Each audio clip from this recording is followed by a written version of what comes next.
Quero saudar a todos com a graça e a paz do nosso Senhor Jesus Cristo. Quero nesse momento me desculpar com todos aqueles que estão inscritos no meu canal. Por ontem a transmissão houve algumas falhas e por conta da internet que estava ruim lá em Boqueirão, mas eu senti a necessidade de transmitir aquela mensagem de ontem à noite, só que de uma maneira reduzida a todos aqueles que estão inscritos no canal do YouTube. E a mensagem que eu ministrei ontem foi no livro de 2 Crônicas, capítulo de número 20, do verso 1 ao verso de número 7. E se você quiser na sua casa abrir esse texto e meditar comigo, então 2 Crônicas, capítulo 20, versículo 1 ao verso de número 7, que diz assim: Depois disso, os filhos de Moabe, os filhos de Amon, com alguns dos Neumitas, vieram para fazer guerra contra Josafá. Então vieram alguns que avisaram a Josafá, dizendo: Uma grande multidão está contra Judá, do outro lado do Mar Morto, da Síria. Eis que eles estão em Hazazon Tamar, que é em Engedi. Então Josafá teve medo e decidiu buscar o Senhor. E proclamou um jejum em todo Judá. Judá se congregou para pedir socorro ao Senhor. Também todas as cidades de Judá veio gente para buscar o Senhor. Josafá pôs-se em pé na congregação de Judá e de Jerusalém, na casa do Senhor, diante do pátio novo, e disse: Ó Senhor, Deus de nossos pais, não é tu, Deus dos céus? Não és tu que dominas sobre todos os reinos dos povos? Na tua mão está a força e o poder, e não há quem possa te resistir. Ó nosso Deus, acaso não expulsasse os moradores desta terra do teu povo, de Israel, diante deles, e não deste para sempre a posteridade de Abraão? Vamos ler também o verso de número 12, que diz: Ó nosso Deus, acaso não executarás tu o juízo contra eles? Porém, em nós não há força para resistir a essa grande multidão que vem contra nós. Não sabemos o que fazer, mas nossos olhos estão postos em ti. Então eu quero começar com o título dessa mensagem, que é tempo de reconhecer a nossa fragilidade e reconhecer a soberania de Deus.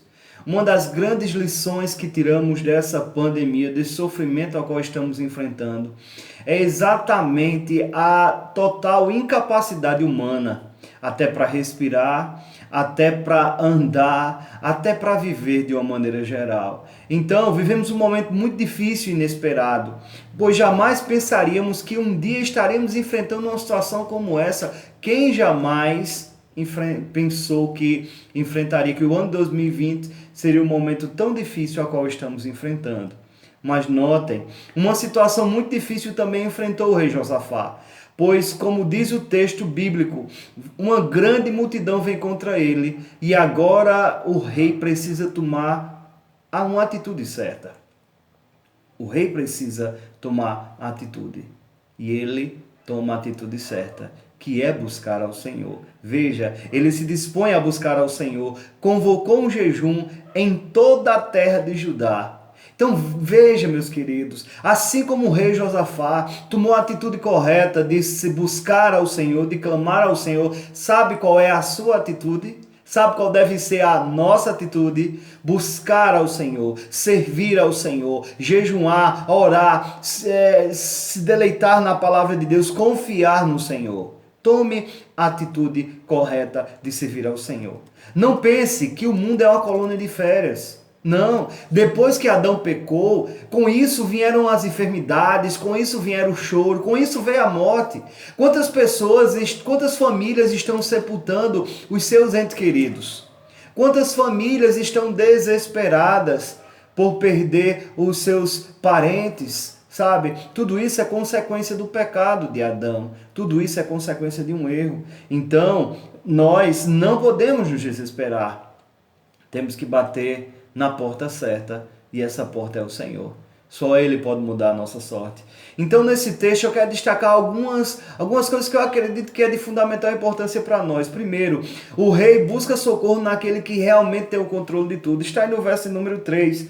Então Josafá teve medo e decidiu buscar ao Senhor e proclamou um jejum em todo Judá. Veja, ele tem a atitude correta. Então, veja só, ao longo da vida eu tenho visto pessoas buscando soluções para os seus problemas em vários lugares. Bebida, drogas, amizades, dinheiro, e até muitos pensam em tirar a sua própria vida. Muitos pensam, eu mesmo tive a oportunidade de socorrer um homem que tinha tomado um remédio para se matar, pensando que ali seria a solução para o seu problema. Não, lembre-se, só em Deus conseguimos o verdadeiro socorro. Só em Deus há esperança. A tua esperança não está nos homens, no dinheiro. A tua esperança está no céu. O salmista disse: eleva os meus olhos para os montes, de onde me virá o socorro? E ele mesmo responde: o meu socorro vem do Senhor que fez os céus e a terra. Então, nessa noite, eu destaco para você essa grande necessidade que nós precisamos buscar ao Senhor, servir ao Senhor. Agora, uma coisa importante nessa decisão do rei: ele tanto busca o Senhor, mas ele também influencia todo o Judá a buscar ao Senhor. Veja comigo o verso de número 4, que diz assim: Judá se congregou para pedir socorro ao Senhor. Também todas as cidades de Judá veio gente para buscar ao Senhor. Que coisa linda! O rei se prostra diante do Senhor, ora, confia, busca ao Senhor, e agora toda a nação passa também a buscar ao Senhor. Eu quero tirar uma primeira lição deste primeiro ponto. Você na sua casa pode ser um influenciador. Você precisa influenciar em primeiro lugar você próprio. Você precisa se amar, você precisa cuidar de você, mas você também precisa cuidar daqueles que lhe cercam. E qual é a melhor maneira que você pode cuidar? Botando a sua vida e a sua família diante do altar do Senhor. Então, seja um influenciador. Eu acho interessante que vemos aí que tem muitas pessoas que querem ser influenciador digital. Para que eu ganhe status, para que eu ganhe dinheiro, para que eu ganhe seguidores. Ei, não se preocupe com isso. A minha preocupação jamais vai ser ter seguidores. A minha preocupação é fazer com que eu, em primeiro lugar, e consequentemente você, busquemos ao Senhor para que possamos de fato ter uma vida feliz. Segundo ponto, a oração do rei é marcada com sinceridade e tem como finalidade promover a glória de Deus. Deixa eu lhe fazer uma afirmação. Você sabia que você foi criado para a glória de Deus? Você sabia que você foi criado para exaltar ao Senhor? Você sabia que você foi criado com um propósito? E será que já perguntou qual é o seu propósito? Ou será que você tem vivido a sua vida de maneira que, como diz aquela canção, deixa a vida me levar? Esqueça isso. Peça ao Senhor para Ele conduzir a sua vida. No Salmo de número 139, o verso de número 23 e 24, o salmista disse assim: Senhor, vê se há em mim algum caminho mau e me guia pelo caminho eterno. Vê se há em mim algo que não te agrada, Senhor, e me guia pelo caminho reto. E aqui o rei Josafá, ele tem a oração dele, ela é marcada com sinceridade. Ele tem a finalidade de promover a glória de Deus. Veja, no versículo 5 diz o seguinte: Josafá se pôs em pé na congregação de Judá e de Jerusalém, na casa do Senhor, diante do pátio novo. Então ele aqui se prostra diante do Senhor. Ele aqui busca o Senhor com toda a força do seu coração. Outra coisa que eu acho que é fundamental nessa oração, ele acredita na soberania de Deus. Toda oração, para que ela possa ser respondida, ela não pode ser embasada naquilo que é inconstante. Ou seja, a Bíblia diz que sem fé é impossível agradar a Deus. Você, para pedir alguma coisa ao Senhor, você precisa crer que Ele é galardoador daqueles que o buscam. Você precisa acreditar que o Senhor continua sentado no seu alto e sublime trono, conduzindo a história do mundo e fazendo com que todas as coisas contribuam para o bem daqueles que amam a Deus, daqueles que são chamados segundo o seu propósito. Você precisa acreditar que Deus é soberano. Amém? Então, Josafá, aquele no capítulo 20, no versículo 6, em diante, ele vai reconhecer a soberania de Deus. Ele também reconhece que todas as batalhas que o povo de Deus venceu, foi o próprio Deus que deu vitória. Olha que coisa tão maravilhosa. Josafá que reconhece que não foi... lembra daquela passagem que Gideão foi para a peleja e tinham ali 32 mil homens e Deus diz a Gideão, Gideão, é homem demais que tem contigo. Vai, em primeiro lugar, diz aos covardes que volte. Depois ele manda os homens ir até o ribeiro e disse, aquele que lambe água como um cachorro, esse pode voltar, esse deixou de vigiar. E somente com 300 homens, de 32 mil, com 300 homens, Deus deu vitória a Gideão. Sabe por quê, meus queridos? Porque a vitória ela provém do Senhor. A Bíblia diz que o cavalo ele se prepara para a batalha, mas do Senhor vem a nossa vitória. Então, olhando para esse texto, Josafá vai reconhecer que Deus é soberano, que Deus é grandioso, gracioso. Veja só, ele reconhece também nessa oração que a grande causa do mal é o pecado. E também reconhece que Deus está disposto a perdoar o seu povo e lhe dar uma nova oportunidade de escrever uma nova história. Veja que coisa linda está aí no verso número 8 e o verso número 9. Acompanhe aí comigo. Eles têm morado nela e edificaram um santuário ao teu nome, dizendo, se algum mal nos sobrevier, espada, juízo, peste ou fome, nós nos apresentaremos diante deste templo e diante de ti, pois o teu nome está nesse templo, e clamaremos a ti na nossa angústia, e tu nos ouvirás e nos livrarás. Então veja só, ele começa dizendo, se algum mal nos sobrevier, espada, juízo, peste ou fome, nós nos apresentaremos diante do Senhor. Então, a grande causa do mal é o pecado que muitas vezes praticamos. E a Bíblia diz que o pecado, ele fere a santidade de Deus. Então, veja só, Deus, ele vai abençoar o seu povo, mas primeiro ele espera, ele não precisa de nada, ele espera que o seu povo se arrependa dos seus maus pecados, dos seus maus caminhos e dos seus maus pecados. No capítulo, terceiro ponto, diz assim, o povo estava de pé diante do Senhor e Deus lhe deu a resposta. Notem, agora vamos fazer rapidinho aqui uma retrospectiva. Primeiro, Josafá fica sabendo que viria uma grande multidão contra ele. Ele toma a atitude correta de se prostrar diante do Senhor, de decretar um jejum em Judá. Agora o povo se junta ao rei Josafá para também jejuar, para também clamar ao Senhor. E agora Deus vai responder o seu povo. Deixa eu lhe dizer uma coisa. Todas as vezes que buscamos ao Senhor, Ele sempre nos ouve e no momento certo nos dá a resposta que necessitamos. Deus pode até não lhe dar o luxo que você almeja, mas as suas necessidades Deus vai suprir. O apóstolo Paulo, lá em Filipenses capítulo 4, versículo 13, ele vai dizer que tudo posso naquele que me fortalece. Então, ou seja, Deus vai fortalecer o seu povo. No Salmo de número 37 também, o salmista vai dizer, eu fui moço e agora sou velho, mas nunca vi o justo desamparado, nem a sua descendência mendigar o pão. Então, veja, Deus vai levantar um homem chamado Jaziel para ser a boca de Deus aqui na terra. Veja só o que aqui diz no versículo 15.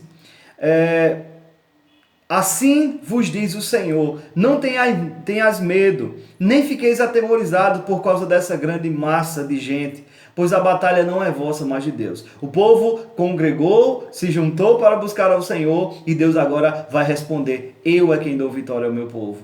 Eu é quem vou abençoar vocês. A batalha não é vossa. A Bíblia diz que Deus trabalha por todo aquele que nele espera. Não é para qualquer pessoa, mas é para aquele que confia no Senhor.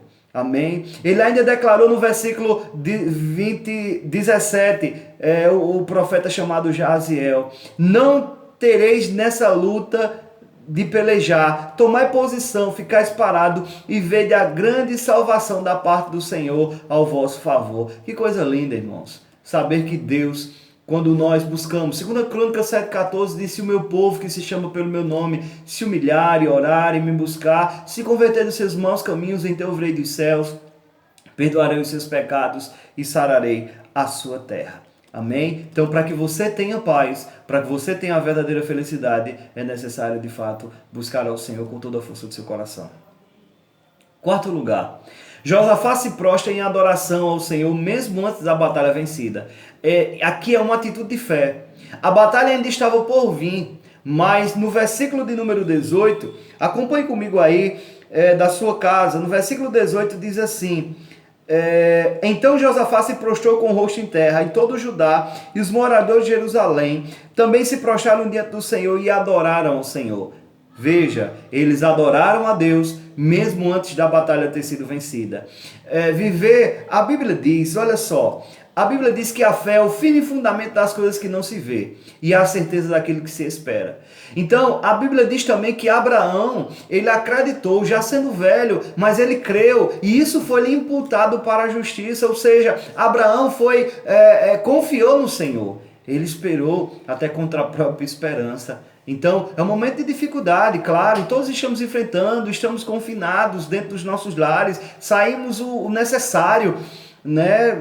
Mas precisamos entender que Deus está no controle e no momento certo Ele cessará esse problema. Então, veja, é momento de adorar o Senhor com toda a força do nosso coração. Abacuque, ele disse: ainda que a figueira não floresça, ainda que o produto da oliveira minta, e ainda nos currais não haja gado, todavia a minha alegria está no Senhor, exulto no Deus da minha salvação. Então, mesmo a caminho da batalha, eles se dispuseram a adorar ao Senhor. Então, notem isso. Sei que estamos enfrentando uma grande batalha física, espiritual e sentimental, mas é necessário adorá-lo e exaltá-lo, pois somente o Senhor pode mudar a nossa sorte. Somente Deus, somente o Senhor pode fazer com que esse mal cesse.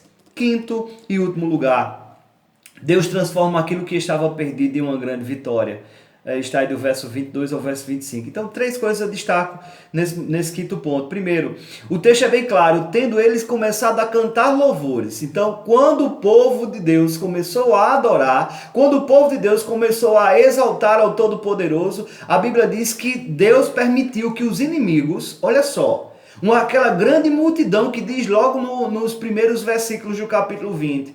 A Bíblia diz que aqueles inimigos, que eram a multidão, agora se levantaram um contra os outros e se mataram. Veja, o exército de Josafá não precisou nem guerrear. Por quê? Porque eles eram melhores do que eles? Não. Porque eles tinham força? Não. Eles propriamente disseram: Senhor, não há força em nós para resistir. Não há força, nós não conseguimos. Sabe por que eles venceram? Porque eles buscaram ao Senhor. E sabe por que nós vamos vencer em nome de Jesus? Porque nós estamos buscando ao Senhor. Porque nós estamos servindo ao Senhor. Porque nós estamos com a nossa vida edificada sobre a rocha que é Cristo. Então você que é um cristão, você que é um homem que é temente a Deus, confie no Senhor com toda a força do seu coração, creia, sabe? E por último, como eu disse, terceiro ponto, o lugar que era para ser lugar de destruição se torna em lugar de grande vitória. Está aí no verso de número 24 desse mesmo capítulo de número 20. Veja só o que é que diz: quando os homens de Judá chegaram a um lugar alto, onde olharam para o deserto, procuravam ver a multidão, e eis que somente havia cadáveres estendidos no chão, não havia nenhum sobrevivente. Então, o lugar que era para ser lugar de derrota se tornou lugar de vitória para a glória de Deus, porque o povo confiou no Senhor. Eu quero concluir nesse momento. Vemos através dessa mensagem que o maior problema do ser humano é o seu distanciamento de Deus. O maior problema que o ser humano tem é quando ele está longe, quando ele não serve ao Senhor, quando ele não confia no Senhor. Quando a Bíblia diz que Jesus chega na aldeia de Betânia e Lázaro já havia morrido. E Jesus diz que se creres verás a glória de Deus. E duvidam, dizem que já cheira mal, outro blasfema, e Jesus ele dá uma ordem: retirai a pedra, e dali ele também dá uma ordem e Lázaro vem para fora com vida. Então creia que o Senhor pode todas as coisas, o Senhor está no controle de tudo. Então o rei Josafá, nos capítulos anteriores, ele não tinha feito o que era reto, pois ele tinha feito aliança com Acabe e Deus não tinha se agradado. Mas agora ele busca ao Senhor, agora ele serve ao Senhor. Então, todas as vezes que pecamos, nos distanciamos do Senhor, mas quando reconhecemos e nos arrependemos, o Senhor perdoa as nossas falhas e muda a nossa vida. Deus, Ele pode transformar qualquer história. Então, olha só, essa situação que enfrentamos não é diferente, pois o nosso Deus está no controle de tudo. E é tempo de buscarmos ao Senhor com toda a força do nosso coração. É tempo, meus queridos, não de se desesperar, não de tentar tirar a própria vida. É tempo de servir ao Senhor. É tempo de se deleitar nas promessas do Senhor. Há mais de 365 não temas. É como se Deus chegasse para você em cada dia do ano dizendo: meu filho, não temas porque eu sou contigo, não te assombres porque eu sou teu Deus, não temas esse mal, pois o Senhor nos dará vitória. Veja só, pois assim como o Senhor perdoou a Josafá, Ele pode perdoar cada um de nós. Como diz o verso de número 9, se algum mal nos sobrevier, espada por castigo, peste ou fome, nós nos apresentaremos diante desta casa e diante de ti, pois o teu nome está nessa casa, e clamaremos a ti, e na nossa angústia tu nos ouvirás e nos livrarás. Então, essa pandemia aconteceu, sabe por quê? Porque muitos estão distantes de Deus. Muitos não querem saber do Senhor, até os cristãos, sabe, vão para a igreja e fazem ali simplesmente um ritual. Deixa eu lhe dizer uma coisa, Deus não lhe chamou para ser um religioso, Deus lhe chamou para que a sua vida esteja diante do altar dele. Então aproveite esse momento para refletir sobre como você tem se comportado perante o Senhor, como você tem servido ao Senhor, como você tem dedicado a sua vida ao Senhor, como é que você tem dedicado a sua família ao Senhor. Então, é necessário nos arrependermos e buscarmos ao Senhor, como já disse, com toda a força do nosso coração. Então veja só, olhemos para o alto, para aquele que tem o poder e o controle da situação. Seja um influenciador, como eu já disse há pouco, seja um influenciador, seja um motivador. Vemos muito, principalmente nos canais de televisão, morreu tanto e tal. Nós sabemos que está morrendo muita gente, mas você não pode se desesperar. Você precisa confiar no Senhor, você precisa ser um motivador. Motive, morreu, mas a gente vai orar por aquelas famílias que estão enlutadas, mas nós vamos clamar ao Senhor para que não morra mais. Vamos clamar ao Senhor para que esse momento passe o mais rápido possível. Então seja um motivador, creia que o Senhor está nos abençoando, continuará nos abençoando e mudará nossa sorte. Assim como ele abençoou Josafá naquele momento de grande dificuldade, e o que era para ser uma tragédia para o povo de Deus se tornou em grande vitória. Eu não tenho dúvida que todas as coisas cooperarão para o bem daqueles que amam a Deus, daqueles que são chamados segundo o seu propósito. Então, tudo, exatamente tudo está nas mãos daquele que fará com que todas as coisas cooperem para o bem daqueles que amam a Deus, daqueles que são chamados segundo o seu propósito. Eu encerro essa mensagem simplesmente convidando você a fazer uma oração junto comigo, clamando ao Senhor pela sua vida e pela vida da sua família. Oremos juntos. Aí na sua casa, onde você está, no momento que você for escutar esse vídeo, seja de manhã, de tarde, de noite, tire aí um minutinho junto comigo para a gente orar um pouco, intercedendo ao Senhor pelas nossas vidas, pelas nossas famílias. Oremos nesse momento. Santo Deus e eterno Pai, graças te rendemos, ó Deus, nesse momento, porque o Senhor nos deu a oportunidade, ó Deus, de estar transmitindo, ó Deus, essa mensagem. E eu creio, Senhor, que ela chegará, ó Deus, na casa de cada irmão, ó Deus, e o Senhor falará de uma maneira poderosa a cada coração. E eu te peço, Deus, que o teu Espírito Santo esteja motivando os corações a te servir, esteja, ó Deus, conduzindo todas as coisas para a glória do teu santo nome. Ó Deus, que as pessoas que estão desesperadas, que elas encontrem alento em ti, que elas encontrem tenha em Ti a verdadeira esperança. Que o Senhor abençoe, que o Senhor proteja, que o Senhor guie, que o Senhor guarde. Também te peço, ó Deus, que o Senhor faça com que esse mal passe o mais rápido possível e que o Teu nome seja glorificado e que a Tua igreja saia cada vez mais fortalecida para a glória e o louvor do Teu santo nome. É o que eu te oro, Senhor, neste momento, crendo plenamente que o Senhor já ouviu as nossas orações, tanto a minha neste momento, como também a oração daqueles que vão orar nos momentos que eles irão assistir esse vídeo. Então toma a vida de cada um nas Tuas mãos. É o que eu te oro, Senhor. É o que eu te agradeço por tudo, em nome de Jesus. Amém. Que Deus abençoe a sua vida, a sua família, poderosamente para a glória do nome do Senhor Jesus Cristo. A paz.